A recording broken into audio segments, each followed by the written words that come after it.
হল আব্বা, এমন একটা কাজ করো না, কাজের কোনো ওষুধ থাকে না গো মারা। সুরের বাচ্চা, আমি কি করবো বে? সরকার যদি এসে ভেঙে দেয় দোকান পাশা, আমি কি করবো? তা গাঁ মারাইতে তুমি শুরু থেকে পিডব্লিউ জায়গার উপরে দোকান করতে গেলে কেন? হ্যাঁ বে বাপ ভাতারের বেটা, শালামা আমি গু খান কি ছেলি? সুরের বাচ্চা, আমরা গরিব অসহায় নিরীহ মানুষ। আমরা যদি পিডব্লিউ জায়গার উপরে যদি ঘুগনি, কাঁচা সবজি, মাছ, মাংস যদি বিক্রি করি না খাবো, তাহলে কে খাবে বে? মুকেশ আম্বানি খাবে না বিল গেটস খাবে? আমাদের মতো গরিব অসহায় মানুষরাই তো খাবে বে ফুটপাতে বসে। তোমার গাল দিছো কেন এভাবে কই? আমি তোমার ছেলে হই না? সেটা মুখে ভালো করে বুঝিয়ে বলতেই তো পারো, এরকম এরকম ব্যাপার। গাল দেওয়াটা ভুল হয়েছে না আব্বা? তোকে গাল দিইনি, তুই স্বভাব চরিত্রকে গাল দিচ্ছি বে। শালা বৈধ, তুই তো বাড়িতে বসে বসে খেছিস, একটা কুটু ভেঙে দুটো করছিস না। কত লোকের ছেলে কেরালা গেছি, বোম্বে গেছি, কলকাতা গেছি, দিল্লি গেছি, তুই তো যেতে পারছিস না বে। তুই যদি যাস তাহলে তো আমাকে ফুটপাতে বসে আর ব্যবসা করতে হয় না। তুমি বুঝতে পারছো না আব্বা, এখন বিদে যাওয়া যাবে না গো, কে কোথায় মেরে ফেলে দেবে দেখুন, বড় খোঁজ তুমি পাবা না, ওই জন্য আমি গেছি না। তুই শালাকে মেরে ফেল দেয় ভালো বে, তুই বেঁচে থেকেই বাকি করবি। শালা বৈধ, এই বুড়ু বাপের ঘাড়ে বসে বসে খেতে তোর লজ্জা শরম লাগে না বে? গাঁ মারাইতে মূর্খ বানা লাগে না আমাকে, বড় শিক্ষিত করতে পারলা না? তাহলে বড় মাস্টারি চাকরি পেতাম, নাহলে আইপিএস অফিসার হতাম, মোটা মোটা টাকায় বান্ডিল এনে দিতাম, তখন তুমি সাদা ধুতি আর সাদা জামা পরে ঘুরি ঘুরি বেড়াতা আর মাথায় চুড়ি মারতা, সেটা তো মারাইতে পারো না, দাও আমাকে গাল দিছে। তুই শালা শিখবি পড়ালেখা? তুই শালাকে যদি শিক্ষিত পাতাম না, তো এতদিন দেশ বিক্রি করে দিতে তুই যা ছেলে। কি বলছো আব্বা? মূর্খ লোকেরা দেশ বিক্রি করে, শিক্ষিতরা কোনোদিনও দেশ বিক্রি করে বলো? শিক্ষিত লোকেরই তো 108 জনের নাম এলো বে খাতাতে। বাবা লোকি করিস আব্বা ওরা? দেশ থেকে সব টাকা পয়সা নিয়ে পালিয়ে গেছে। ও বাবা, তাহলে মূর্খ থাকাই তো ভালো গো আব্বা। মুরক্ষ হয়েও শান্তি নাই বে, মুরক্ষ হইলে আবার ঘাড়ে মাই দিয়ে দিচ্ছি পুলিশ প্রশাসন। কেন আব্বা হঠাৎ করে ঘাড়ে ভাই দিছি না? শুধু গা কিছু জন্য ঘাড়ে মাই দিচ্ছে। আমি যেতে পারবো না, তুমি বলো না কেন ঘাড়ে ভাসা দিছি আব্বা। পিডব্লিউ জায়গার উপরে একটা ঘুগনি মুড়ির দোকান করেছিলাম, ডেলি 700-800 টাকা করে লাভ হয়েছিল, ওতে আমাদের সংসারটা চলছিল।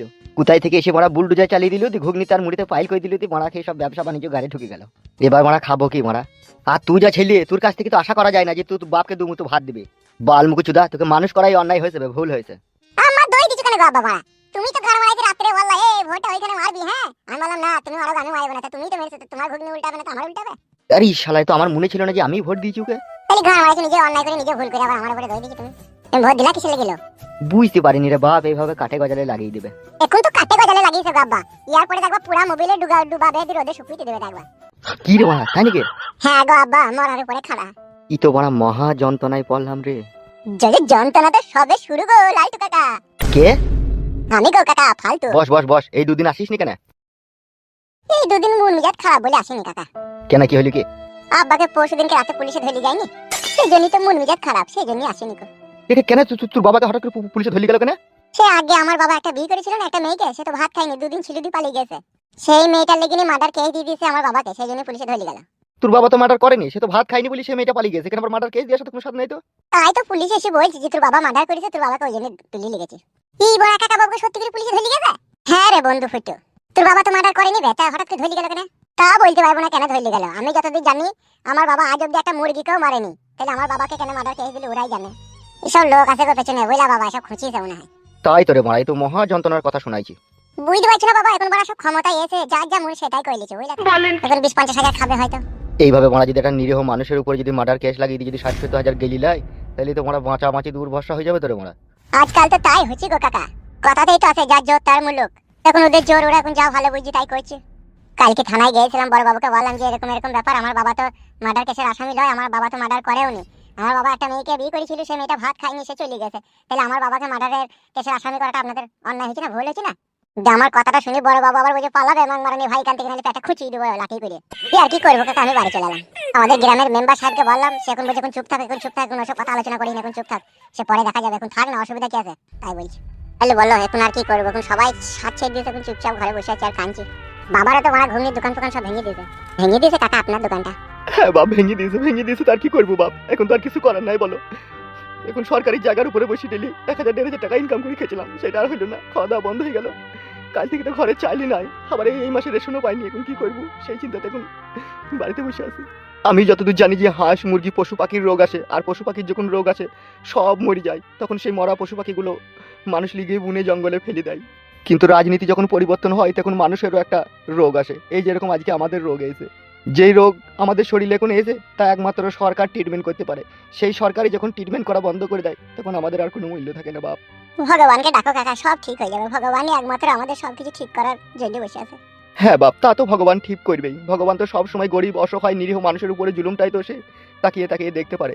যারা আমাদের উপরে জুলুম করে তাদেরকে কি সে সাজা দিতে পারে? দিতে পারলেও যে কখন পারে সেটাও আমাদের নির্দিষ্টভাবে জানা নাই বাপ। ভাত মাত খেয়েছো কাকা?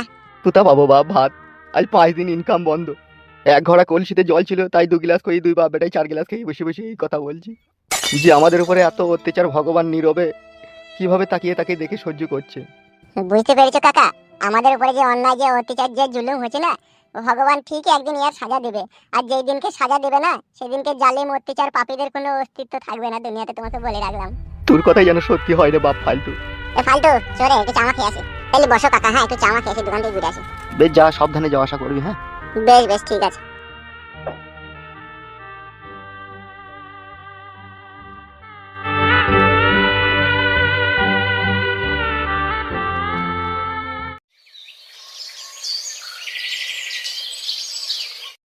তাই নাকি?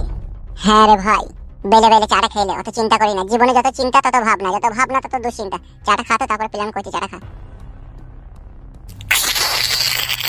যা হোক একটা প্ল্যান দে ভাই, নাহলে আমি মরে যাবো।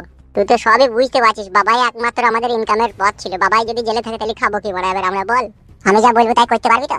করতে তো হবেই, না করি তো আর কোনো উপায় নাই। যেই পার্টির লোক তোর বাবাকে মিচি ছাঁচা করে ভুল ভাল কেস দিয়ে জেলে পাঠিয়েছে, তাকে উপরে পাঠাইতে পারবি না? রাগ তো এক এক সময় ধরছি রে ভাই, মনে হচ্ছে যে মার্ডার করে ফেলি। তা মেন হচ্ছে পার্টির ব্যাপার না বড়া, আমাকে যদি কোনো রকম জানতে পারে আমাকেও তো জেল খাটাবে। বে ফুস করে ঘুরে টুস করে টেনে দিবি বড়া।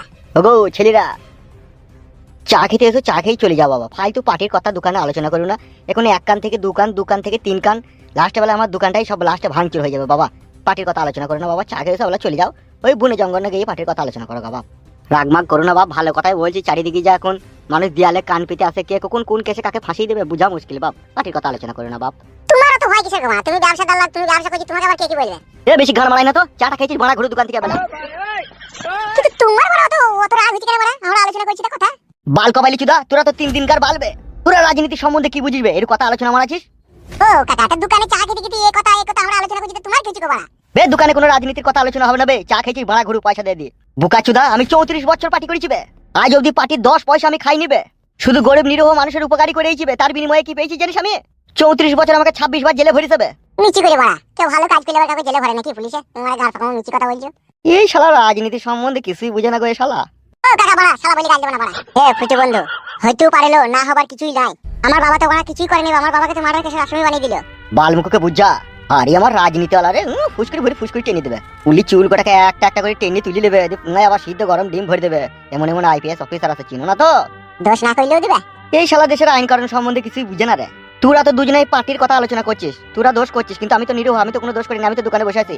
এই কথা যদি পুলিশে এইদিকে যাওয়ার পথে যদি জানতে পারে যে তোরা পার্টির কথা আলোচনা করছিস, তোদের সাথে আমাকেও ধরে যাবে। তো এইভাবেই তো মানুষকে ধরে যাবে।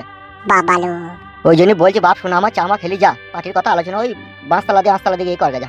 বেশ বেশ ঠিক আছে কাকা, পয়সা বিকালে দেবো। হ্যাঁ পয়সা মারা যখন দিবি দিবি, এখন যা, পার্টির কথা এখন এই আলোচনা করি না, যা পয়সা পরে দিবি। চলে চো পাইছো, চো চো চো। এর মুকুটে সাধারণ বুদ্ধি জ্ঞান নাই।